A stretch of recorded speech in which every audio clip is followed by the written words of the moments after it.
At 2:13 in the morning, a woman called 911 and asked me how many deputies I had sent to her house. I checked the screen. 2, I told her. Deputies Bell and Ramos. They should be there in about 8 minutes. The woman stopped breathing for a second. Then she whispered, "Then who are the 4 deputies walking up my driveway?" That was the moment the night went to hell. My name is Nate Mercer. I worked overnight dispatch for Blackwater County, North Carolina. If you have never worked County 911 after midnight, imagine babysitting 30,000 armed toddlers while 6 phones ring and somebody screams because a raccoon has entered their kitchen. I am not making that up. The raccoon was fine. The kitchen lost. That particular night, it was just me and Tasha Green in the communications room. Tasha handled fire and medical. I handled law enforcement and the people who called because their neighbor's porch light was looking suspicious. The woman on my line was Elsie Ward, 71 years old, lived alone at the end of Bream Road, 3 miles from the nearest neighbor and about 5 miles from anything God had bothered to name. Her original complaint had sounded simple enough. Something bright had come down behind her barn. Not crashed, came down. She said it stopped above the irrigation pond for several seconds, glowing blue, then dropped straight into the water without making a sound. Her goats started screaming. That was why I sent Bell and Ramos, not because I believed in aliens, because frightened livestock plus an elderly woman with a shotgun is how paperwork gets created. Now Elsie was standing in her dark kitchen, watching 4 uniformed deputies approach her house. "Are there patrol cars outside?" I asked. "No." "Do you recognize any of them?" She moved closer to the window. "2 of them are Deputy Bell." I looked across the room at Tasha. She saw my face and stopped chewing. "What?" she mouthed. I held up one finger. Elsie said, "The other 2 look like the Hispanic deputy, the short one." Ramos was 5'6" and hated when people mentioned it. I once watched him write a speeding ticket with the emotional intensity of a man avenging his ancestors. "Mrs. Ward, lock every door, turn off your lights, and move away from the windows." One of the figures reached her porch. 3 knocks came through the phone. Then a man called, "Sheriff's office, Mrs. Ward, open the door." It sounded exactly like Bell. My radio cracked. The real Bell said, "Dispatch, Unit 12, we're about 2 miles out." I felt every hair on my arm stand up. Elsie whispered, "One of them is looking at me." "Get down." "I don't think he can see me." "Mrs. Ward, get the hell away from that window." She didn't answer. Outside her house, the thing wearing Bell's face smiled. Elsie began to cry. "His mouth is still getting wider," she said. Then her kitchen door opened. The call stayed connected, but Elsie stopped talking. I could hear the slow creak of the kitchen door. Boots crossed the floor. One set, then another. Then all 4 voices spoke at the same time. "Police, fire, or medical?" It was the exact greeting our operators used when answering 911. Not similar, exact. Elsie's phone hit something hard. The line went dead. I called her back. No answer. Tasha had already pulled up Bell and Ramos's body cameras. Their headlights were moving through the trees toward the property. I radioed them. "Unit 12, stop before the driveway. Do not approach the house." Bell answered. "Reason?" There is no professional way to say, 4 copies of you may be breaking into an old woman's kitchen. So that is exactly what I said. The radio stayed silent long enough for me to regret several career choices. Ramos finally said, "Dispatch, repeat." "You heard me." "Unfortunately, I did."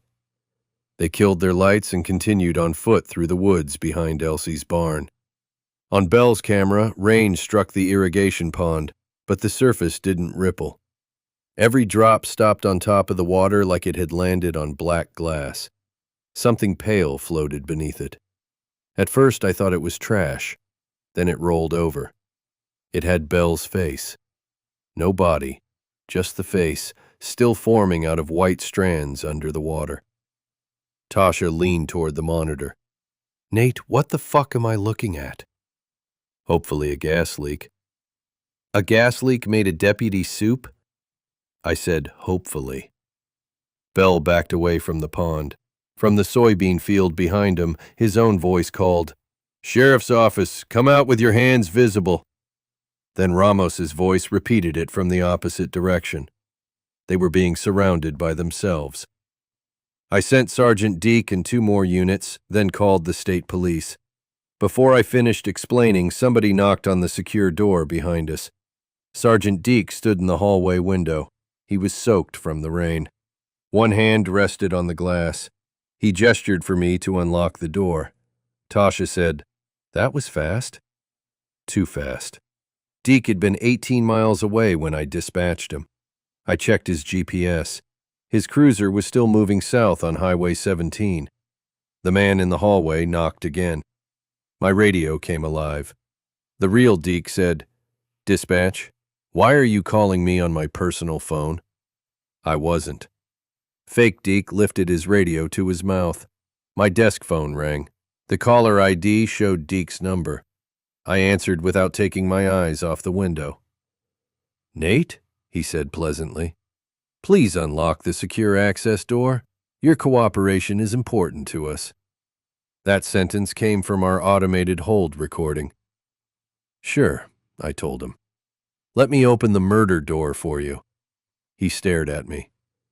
"The murder door," he repeated, like he was saving the phrase for later. Then he smiled. His teeth were all the same size. Within 9 minutes, every emergency line in Blackwater County lit up. People reported deputies standing in their yards, paramedics knocking on windows, firefighters walking out of drainage ditches. None of those responders had been dispatched. One caller said a paramedic was using the voice of her dead son. Another said 3 copies of his wife were circling his house, asking which one he loved most. That one still bothers me. The things weren't randomly copying people. They were choosing faces we would open a door for. Police, paramedics, family. They had learned them through the emergency network. Every frightened caller told us who they needed. Every radio transmission gave them another voice. Years of archived calls gave them the dead. When humans are terrified, we announce exactly who we trust. Whatever landed in Elsie's pond had found our directory. My personal phone started vibrating. My sister Erin was calling. She lived 12 miles away with her 14-year-old son. I answered and heard her trying not to panic. "Nate, are you at work?" "Yes." "Then who is standing on my porch?" My stomach dropped so hard it hurt. She sent me a picture from her doorbell camera. It was me. Same face, same stupid receding hairline. It even wore the gray county hoodie I kept in my car. The copy looked directly into the camera. My voice came through Erin's phone. "Open the door. My battery died." She whispered, "It sounds exactly like you." "Yeah, well, it's being nicer than me. That should have been your first clue."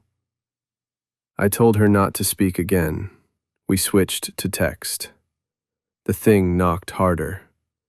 Then somebody stepped onto the porch behind it. My mother had been dead for 11 years. I knew that. Erin knew that. It didn't matter.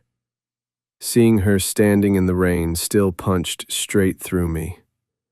She looked the way she had before the cancer. Curly hair, red coat, that slightly pissed-off expression she wore whenever we disappointed her, which was often.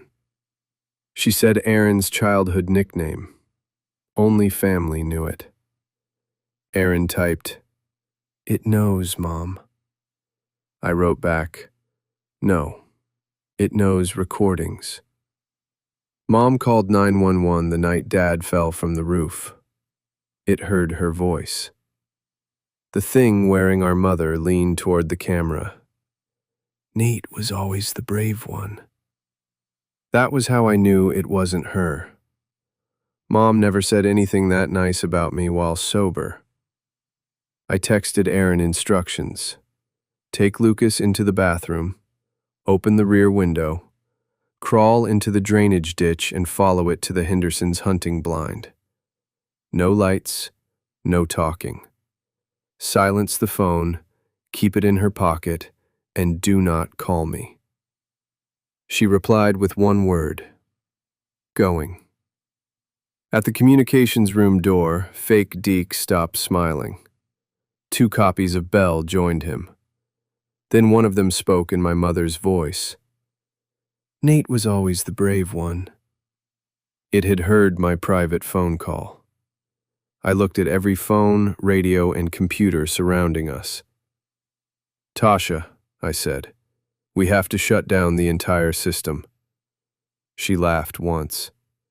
"Sure, let's turn off 911. That sounds super legal." Fake Deke slammed his forehead into the window. The glass cracked.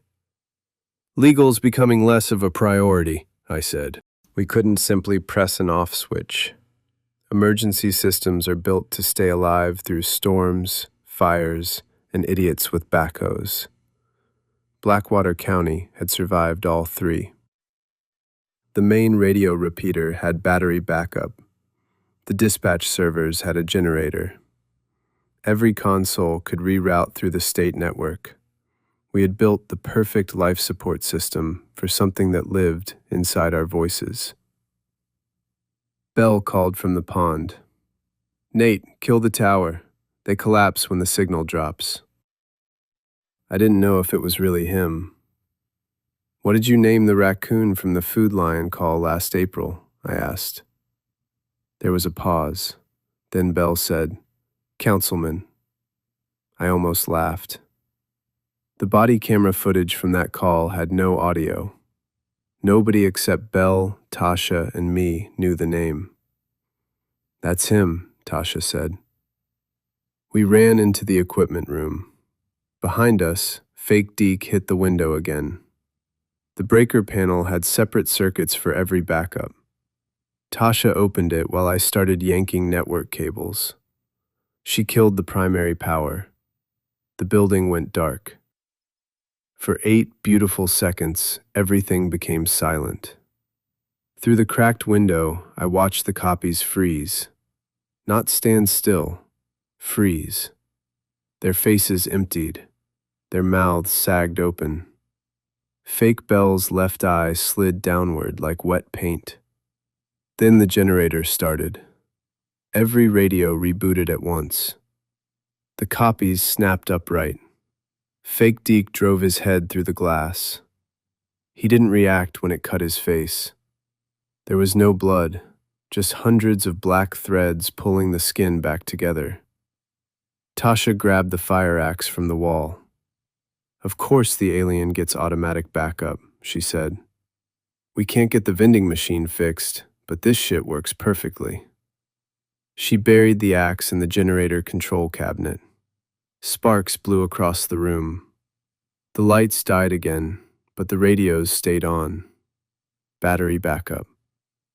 Fake Deke crawled through the broken window. I hit him with a fire extinguisher. It felt like hitting a soaked mattress packed with cable. His cheek split open.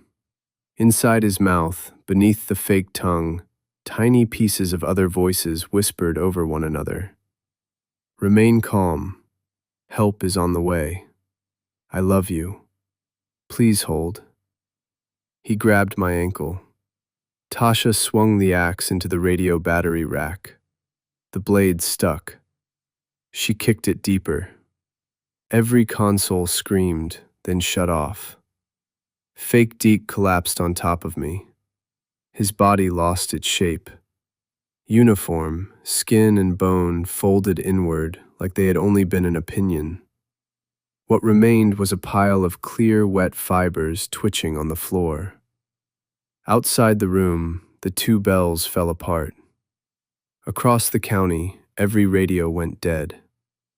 We had disabled 911, sheriff communications, fire dispatch, and half the county's internet. It was the best decision I ever made. It was also, technically, several felonies. My phone had no signal, but one final message from Aaron had downloaded before the network died. It was a picture of the empty hunting blind. On the wooden wall, somebody had written 4 words in wet black strands. "We heard you texting." Aaron and Lucas survived. I should say that before somebody throws a chair at the screen. They never reached the hunting blind. Aaron saw the black strands waiting inside and pulled Lucas into a drainage pipe instead. They stayed there for 6 hours while things wearing our family walked along the ditch, calling their names. Belle and Ramos survived too. Elsie Ward was found under her porch with a broken wrist, an empty shotgun, and enough rage to frighten the state police. When they tried to take her weapon, she told them she would shoot the next person who arrived with the correct number of faces. Honestly, fair. At sunrise, federal vehicles surrounded the pond. Men without agency markings collected what was left in sealed containers. The official explanation was a lightning strike, a communications failure, and mass stress-related misidentification. Because apparently 50 people hallucinating the same wet deputies is more believable than admitting we don't know shit. One technician told Belle the object in the pond wasn't a vehicle. There was no engine, no seat, no controls. It was built in layers, like an enormous ear wrapped around something that could print living tissue. It hadn't come here to invade us. Not yet. It had come to listen. The emergency network taught it everything it needed. Our locations, our fears, the people we trusted, and the exact voices that could make us unlock a door. They removed the object before noon. Nobody would tell us where it went. Tasha quit dispatch.